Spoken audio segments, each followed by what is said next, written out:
Hi, HRN listeners. We're celebrating our 15th anniversary, and we have a really fun campaign and an ask for you. This 15th anniversary tour is aiming to bring you closer to unique food and music experiences in some of the most exciting cities in America. All the while, we're raising funds to support our work empowering the next generation of food systems storytellers through our fellowship programs. Here's how it works. Donate to HRN and be entered into a raffle in the city of your choice to win a dinner for two at a noteworthy restaurant and tickets for two to a concert at a prominent local venue. We have incredible partners in New York, Los Angeles, Philadelphia, Nashville, Las Vegas, Charleston, Asheville, and Ardmore, Pennsylvania, who have donated a meal for two and two tickets to a concert of the winner's choice. And all donations help fund our fellowship programs, where we're helping to build essential workforce readiness skills and food system storytelling skills. Check out heritageradionetwork.org/15 to donate and enter to win today. That's heritageradionetwork.org/15. Thank you. This episode is brought to you by Route 11 potato chips. Made with a secret recipe and superior ingredients, their mission is to make an outstanding product in a safe and clean environment. To learn more, visit rt11.com.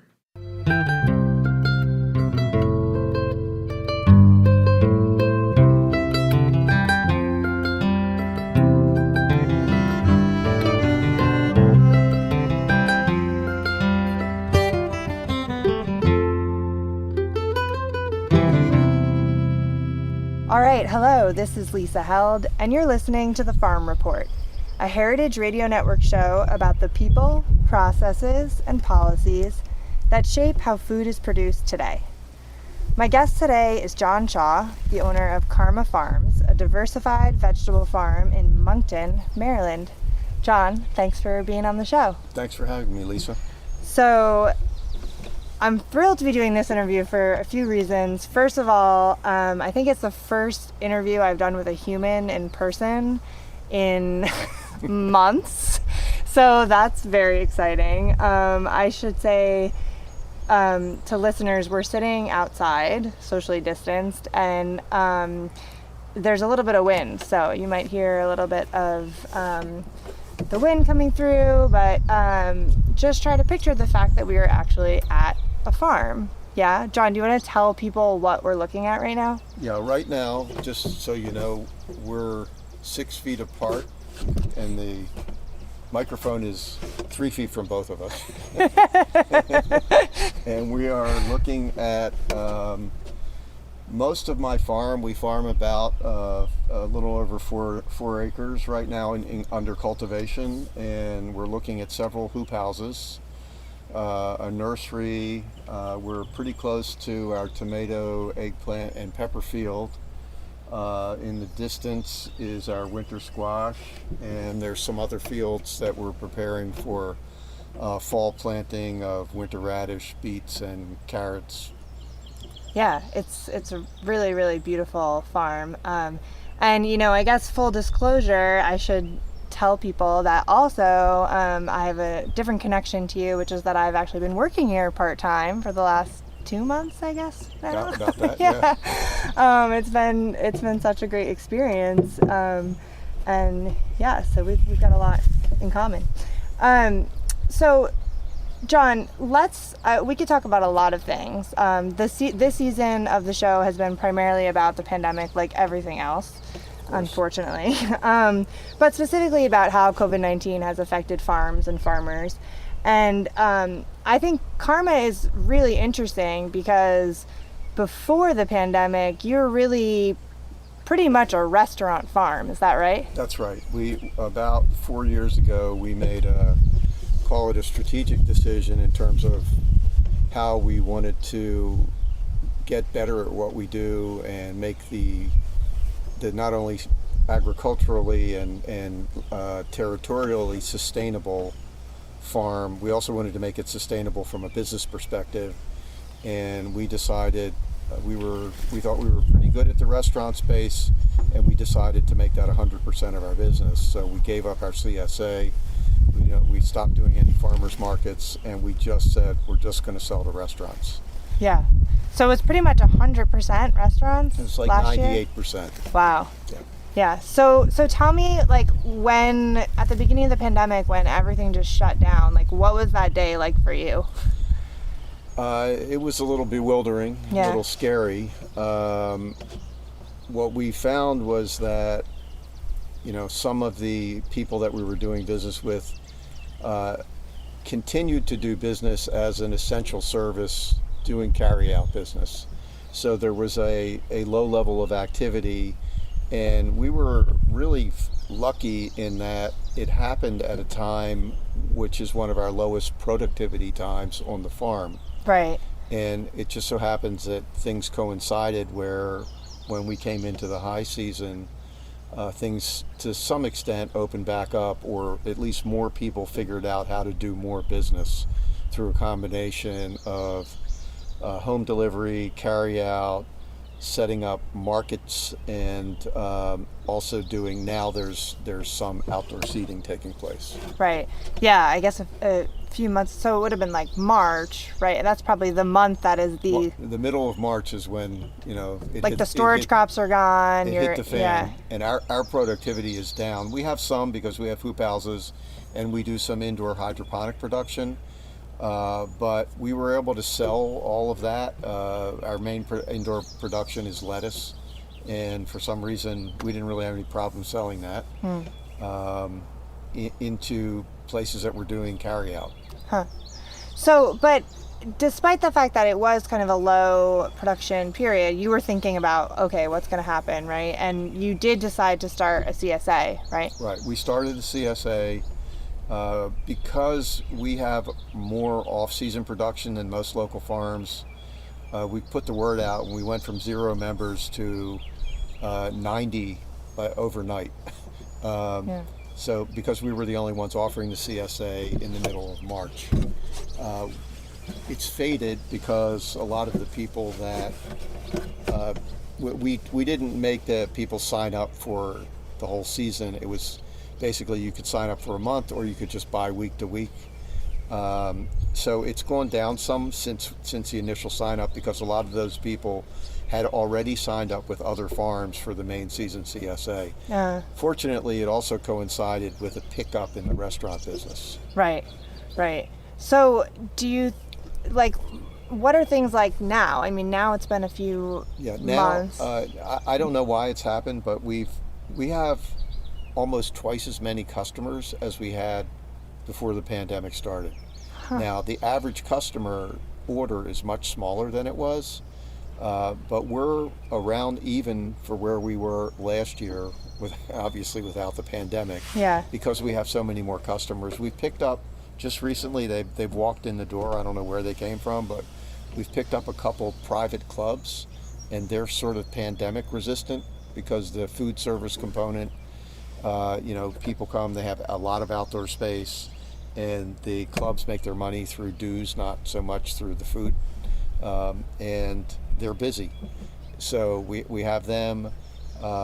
We've been the first to market with tomatoes, so there's always a big rush for people to buy that. So we've had a lot of that demand as well. Yeah, that's interesting that you have more customers. I think this moment has resulted in a lot of things happening, and some farmers you talk to are like selling everything, couldn't sell more, and then other people are really struggling, and there's a lot of talk about, like, is this changing how people are thinking about local food, like whether they'll support local farms? And the fact that you have more customers makes me think, like, is that more restaurants are buying locally, do you think? It is. Yeah? It is. I'm not really sure what the reason is.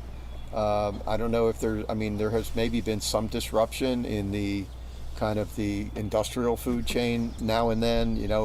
There's always this thing with salmonella and lettuce, it happens every few months. But I think because of the pandemic, there was some disruption. I have some customers, we're selling stuff. We always had a philosophy that we wouldn't sell anything that we didn't grow.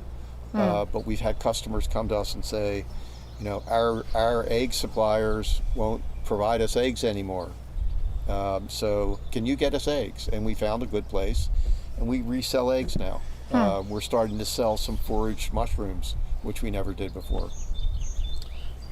But it does seem to me that there's more people buying locally, both in Baltimore and Washington. That's really interesting.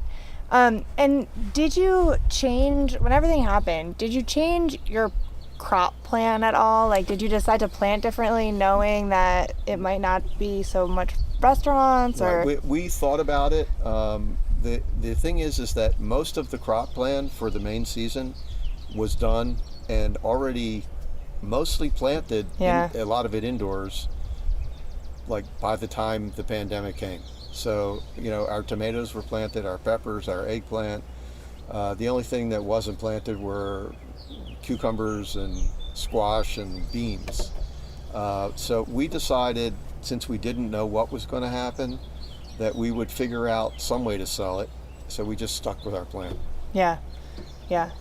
We're going to take a break in a second, but I just had this like random thing pop into my head, which is, I never realized that so you use organic practices, but you're Right. not certified. That's correct. Why is that? Well, there's two reasons. One is up until the pandemic, Yeah. we didn't do any quote unquote retail sales. And most restaurants, they prefer organic, but Yeah. they don't, they don't like certify it on their menu. And we try to get our customers to come visit the farm. They see what we do. They know how we operate. There's a couple of other reasons. One is we do indoor hydroponic growing, and we don't use any herbicides or pesticides, which is the really bad part of Right. inorganic. But we do use nutrients that are not quote unquote organic. Yeah. So that component of our business could not be certified Right. at this point. We could try and use organic nutrients. I'm not sure what the difference is between organic phosphorus and inorganic phosphorus, since it's a rock. So I don't know what Right. the difference is. Yeah, that doesn't really make Maybe any it's how sense. it's extracted or something. Yeah. But we just felt adding that component to it, plus the cost of getting certified and the bureaucratic requirements, that we're better off focusing on growing the best food we can grow. And since we don't sell retail, it doesn't really drive any price premium for us. Yeah, I think that's why it popped into my head, because I was thinking about, right, restaurants, they might not care, but also they just have more access to you. Like, they know you, they know how you grow, and Right. they don't, so they already know you're a really incredible grower and that you're going to use responsible practices. Whereas I think a lot of times when you're selling to consumers, they might not have access to that relationship as much, and so they might want the seal just because it's like Right. Well, a quick shortcut to Right, and understanding. the people that sell to consumers, like if you look at Mom's Organic Market, Yeah. okay, everything, they try to do 100% organic. I respect that, but I also have to say that, some of the organic certification and practices that farms have are a lot less sustainable than what we do. Yeah. As an example, there's organic tomatoes grown in Baja California, but they are draining the water table. Mm-hmm. It's completely unsustainable. Our main focus is sustainability and resilience. And so, we think we're actually, in some ways, aside from the indoor hydroponic nutrients, we go beyond organic. Yeah, absolutely. Okay, we're going to take a quick break. We'll be right back. All right.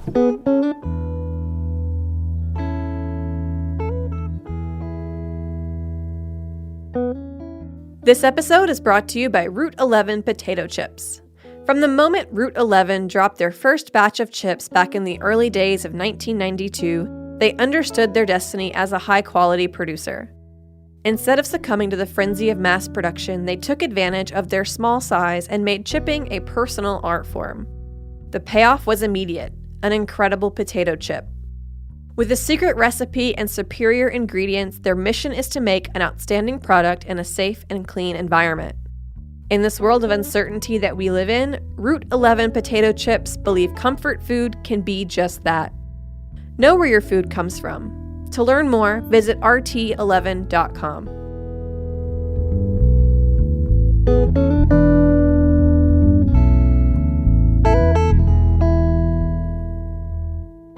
All right, we're back. This is Lisa Held. You're listening to the Farm Report on Heritage Radio Network. I'm here with John Shaw, the owner of Karma Farm in Maryland. So John, before the break, you mentioned a few times that in addition to all of your outdoor growing, that you also have some indoor hydroponic operations. I find that really fascinating. I think this is the only farm I've ever seen that does both. So how did that first get started?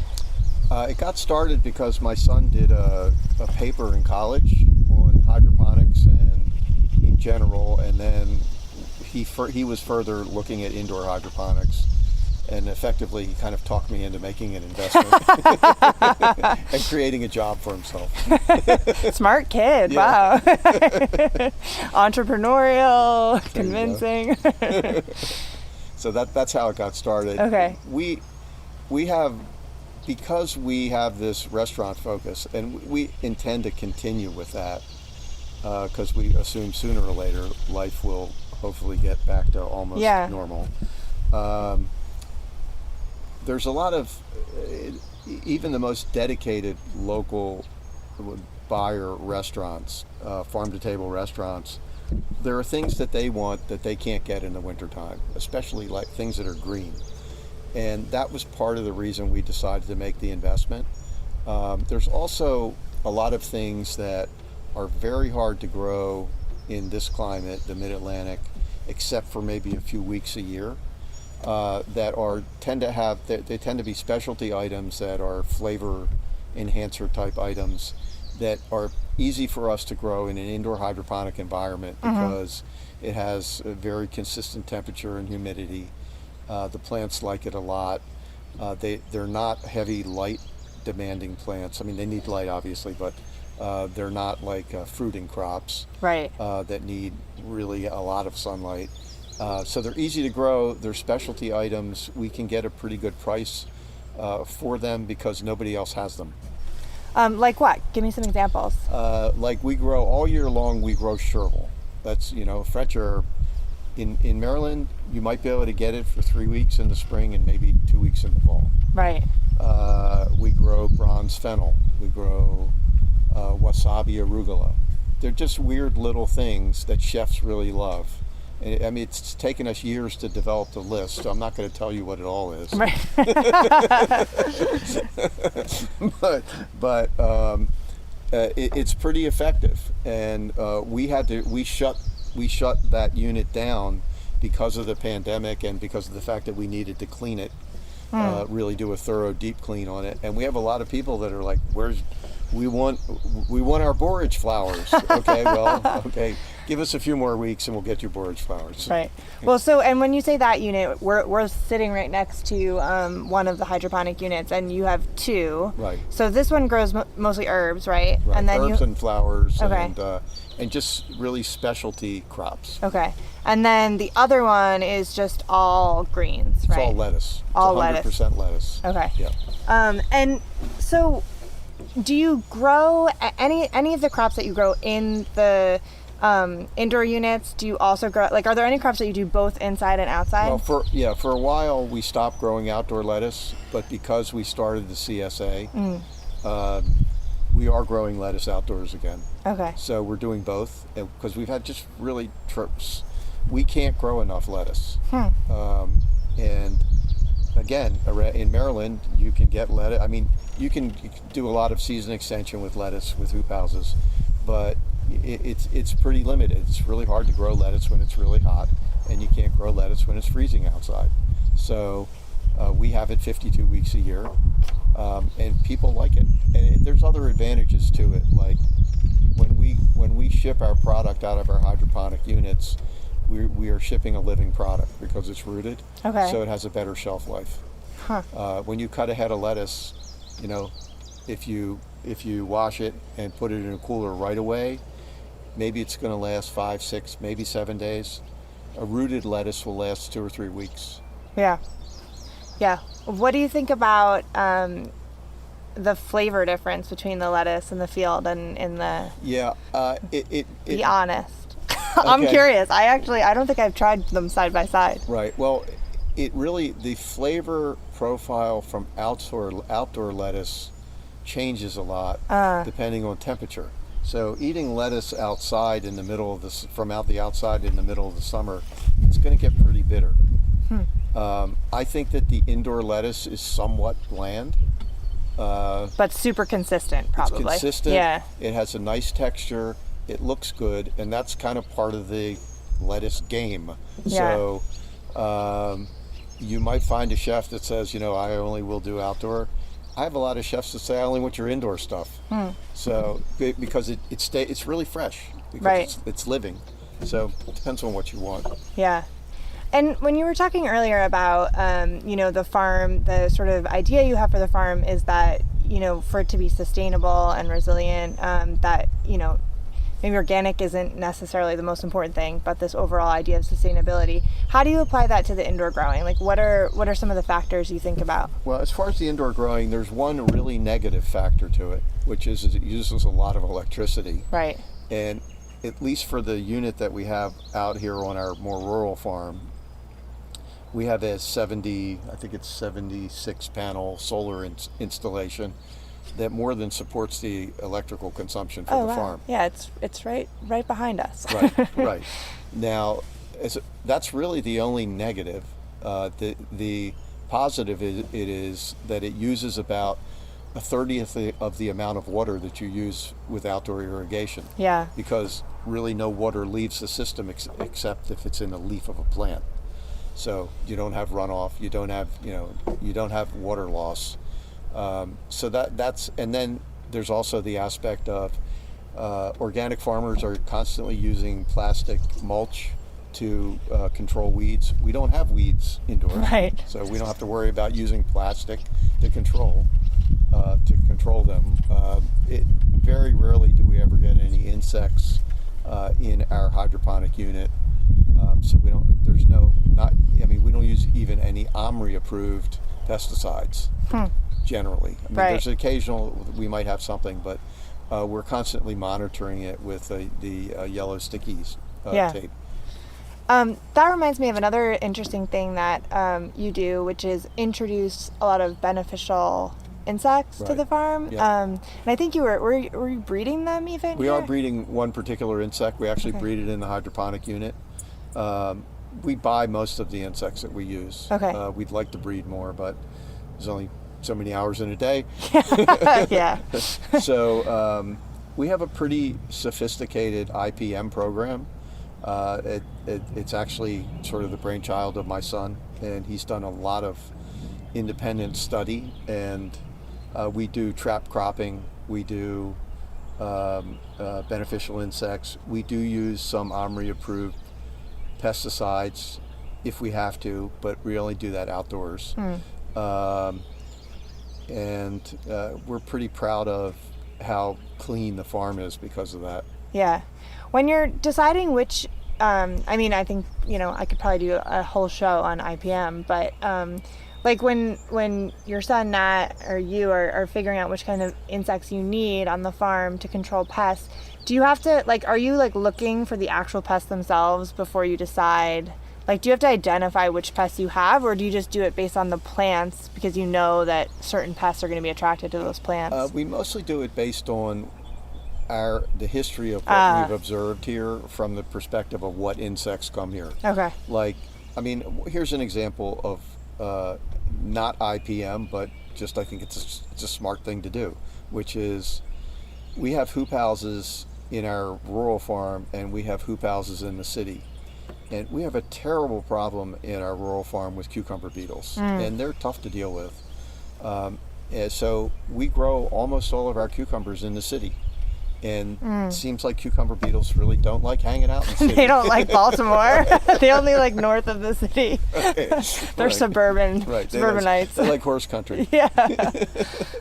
That's so interesting. So that's just an example of, a way to, utilize what assets you have most effectively. And yeah, absolutely. Well, John, I think we should wrap up soon, but I want to ask you just one thing I've been thinking about a lot is I come to the farm once a week. Nat now I'm going to be doing another day too. But I just being here and seeing all this food growing and like, you know, participating in providing food for people, it feels really hopeful and, Okay. and empowering, you know, even if I'm not, you know, I'm only the one just doing the picking or the weeding.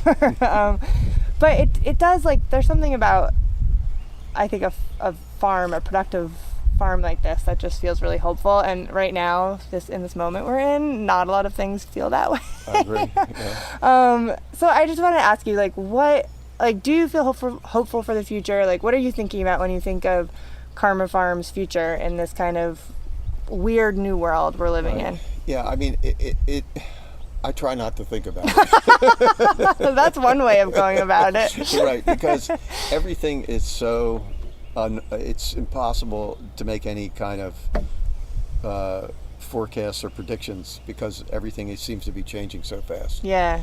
And I have this fundamental belief that people like food, they like good food, they have to eat food. So, you know, the one way or another, there's going to be a market for what we produce.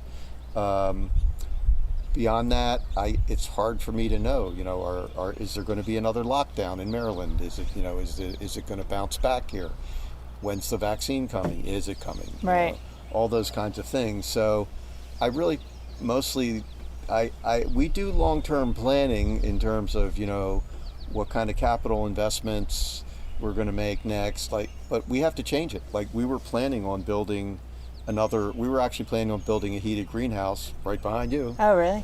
Yeah, a large one, and going to make that into partially a wash pack shed and also do some growing in there. We were also planning on putting in some additional sort of smaller high tunnels for root crops, but we've decided to just wait and see and what's going to happen with the restaurant space. So we've reduced our capital expenditures. It's helped us in terms of, you know, maintaining our bank account, so we've been able to keep all of our employees, actually hire a little bit more, and you know, we feel pretty good about where we are, but it's hard to do long-term planning right now. Yeah, absolutely. Yeah. Well, thanks for taking the time. Thanks, Lisa. Thank you all so much for listening to the Farm Report on Heritage Radio Network. If you enjoyed the conversation, please subscribe to the podcast, rate it, and share it. I'll see you next week.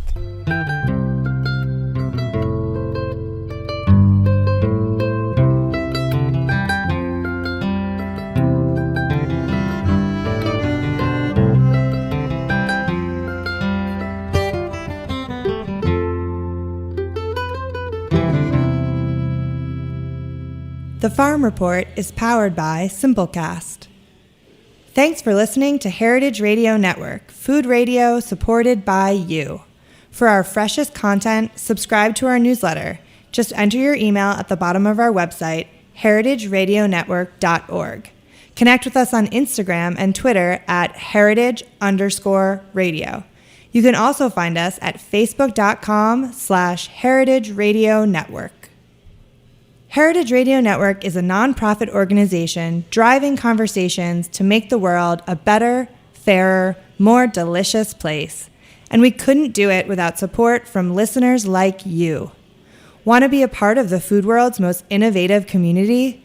Subscribe to the shows you like, tell your friends, and please join the HRN family by becoming a member.